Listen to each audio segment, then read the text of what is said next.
no capítulo 2, Efésios capítulo 2, vamos fazer a leitura do verso 1 ao verso 9. Ele vos deu vida estando vós mortos nos vossos delitos e pecados, nos quais andastes outrora segundo o curso deste mundo, segundo o príncipe da potestade do ar, do espírito que agora atua nos filhos da desobediência, entre os quais também todos nós andávamos outrora, segundo as inclinações da nossa carne, fazendo a vontade da carne e dos pensamentos, e éramos por natureza filhos da ira, como também os demais. Mas Deus, sendo rico em misericórdia, por causa do grande amor que nos amou, estando nós mortos em nossos delitos, nos deu vida juntamente com Cristo. Pela graça sois salvos, e juntamente com Ele nos ressuscitou e nos fez assentar nos lugares celestiais com Cristo Jesus, para mostrar nos séculos vindouros a suprema riqueza de sua graça em bondade para conosco, em Cristo Jesus. Porque pela graça sois salvos mediante a fé, isto não vem de vós, é dom de Deus.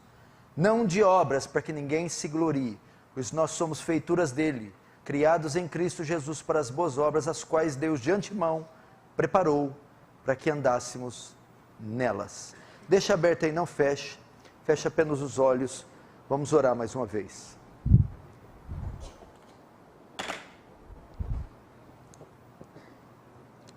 Senhor Jesus, estamos diante de um texto fabuloso, o coração da nossa fé, o cerne da nossa fé. Mais do que isso, estamos diante de um Deus maravilhoso, glorioso, misericordioso. A extensão da sua misericórdia, a profundidade do seu amor, a extensão da sua graça não pode ser medida. Quando dista o ocidente do oriente, o céu da terra, assim é grande a sua misericórdia para com esses miseráveis pecadores. Dá-nos graça para entender esse amor, este texto, quebranta, sensibiliza o nosso coração muitas vezes empedernido, duro, crítico, corrupto. Faz-nos como crianças, dependentes de um Pai amoroso. Que a graça do Senhor permeie todo esse salão, enchendo-nos de tremor e tremor. Que o seu reino avance, que o Senhor receba a glória para si, e que o Senhor nos conforme à imagem do seu Filho, em nome de Jesus. Amém. Irmãos, texto maravilhoso, assim como o texto de abertura de Romanos capítulo 5, são textos que nos comovem e mostram a sabedoria de Deus, o poder de Deus, a grandeza de Deus e a misericórdia de Deus. Eu quero falar essa noite com vocês um pouco sobre salvos pela graça, salvos pela graça.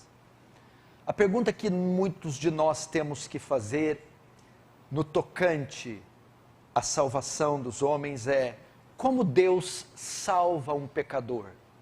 Qual é o caráter da salvação? Como a salvação se dá?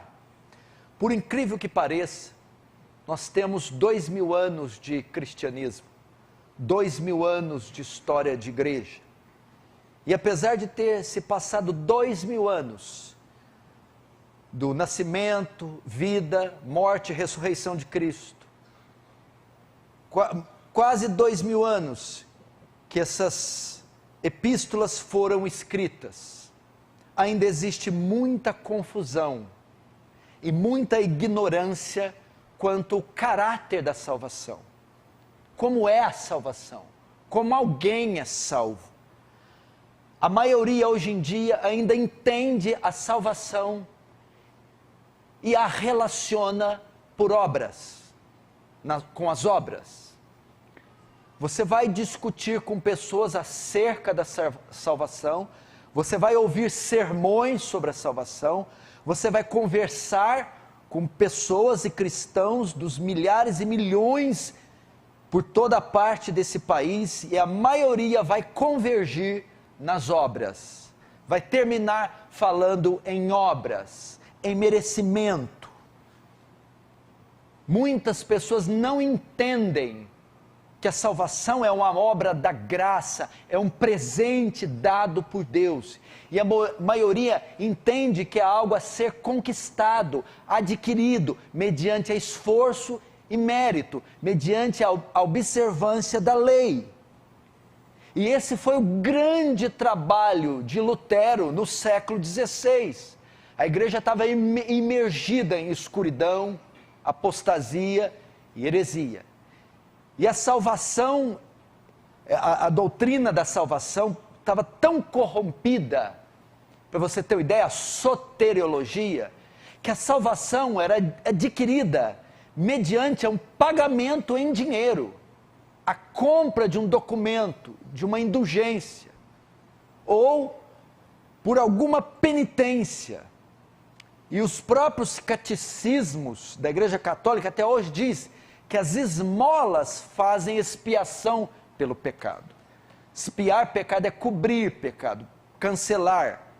Ou seja, alguém adquire o perdão dos pecados mediante a obras. Então era assim que o cristianismo vigente da época entendia. A salvação era concedida por algum esforço, por parte de algum esforço humano. Observar as relíquias sagradas, pagamento de um valor, a obediência a alguns ritos impostos pela Igreja Católica. Portanto, o pecador participava ativamente da salvação. Portanto, também ele tinha alguma espécie de mérito na salvação. E era assim que corria naquela época. Se fazia penitências, peregrinações, objetos sagrados e compra de um documento assinado pelo Papa, chamado indulgência, que era adquirido mediante o pagamento de um valor. E parece que anos e séculos se passaram e nós ainda carregamos essa herança de tentar obter a salvação, o perdão dos pecados, mediante ao esforço, às obras e ao mérito humano. Lutero, então, Deus separa Lutero, que ia ter acesso à carta aos Romanos, vai ler o capítulo 1, versos 16 e 17, e tem um choque. Nele, no Evangelho, se descobre a justiça de Deus, se descobre como alguém é salvo. De fé em fé, como está escrito, o justo viverá pela fé. E Lutero trabalhou até o fim da sua vida para mostrar para todo mundo, toda a terra, toda a igreja, que eles estavam enganados. Não há nada que o homem possa realizar para obter essa dádiva divina, salvação. É tudo por meio da fé. É uma obra da graça. Então esse foi o grande trabalho de Lutero. E por incrível que pareça, continua sendo o trabalho de muitos, poucos pastores